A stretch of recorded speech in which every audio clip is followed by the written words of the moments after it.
Hi, this is Kirk Harber here. In this video we're going to continue with the Do I Want to Know for Mandolin. This time we're going to be looking at a few of the variations on those two main riffs, the intro and verse 1, and then the chorus. So we kind of use those same riffs and we just repeat them a little bit and make some changes. So we start with the what I'm calling the bridge. Hopefully the Arctic Monkeys agree. That's kind of like that main riff. Has a little lead in. And we're on.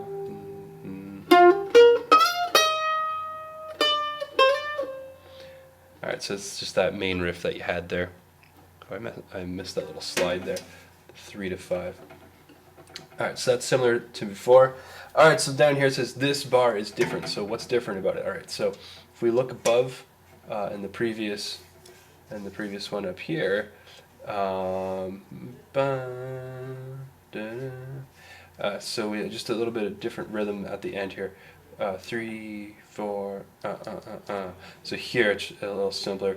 3, 4, and it does that. So here's what that sounds like on mandolin. Here's the first one.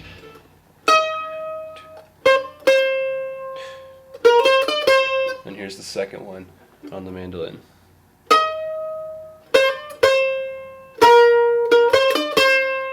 So the only difference really is that you play this one sooner, and you kind of repeat it twice, whereas up here you only play it once because the first three the three there is tied. So I'm going to play this time just from beat 3 in each bar. So here's the top one. It's like this. So we got 3 and 4 and okay, and then where it's this bar is different from beat 3 halfway through is like okay. So those I'm gonna play the whole section through now so you can hear what that sounds like all together. 1, 3.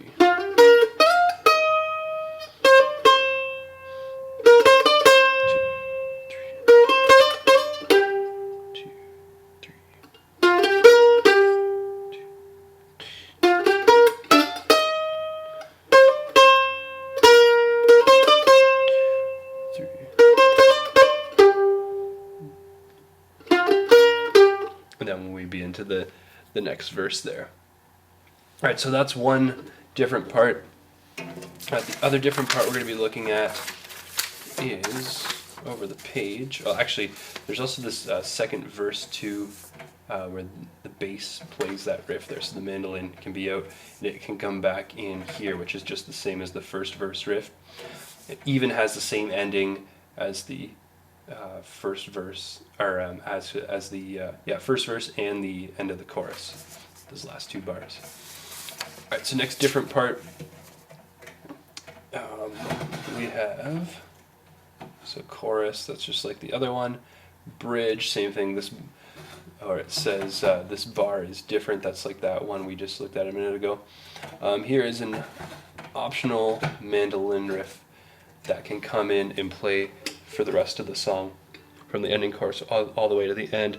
Kind of starts quiet, so you just repeat that.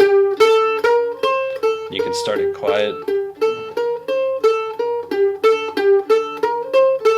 and over the next whole section through here, you can make it go a little louder.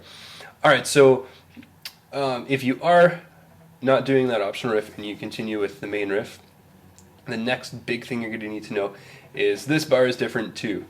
So in this section, I'm going to play just from right here. You'll recognize this part.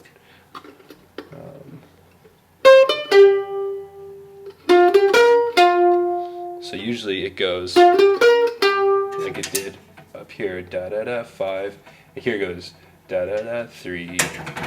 It's 1, 2, 3, 4. So that section's going to be different as well. The other different sections are just the outro sections. So from right here, this is like very similar to the chorus. 1, 2, 3. 1, 2, 3, 4. Then we're into the outro. 2, 3, 4.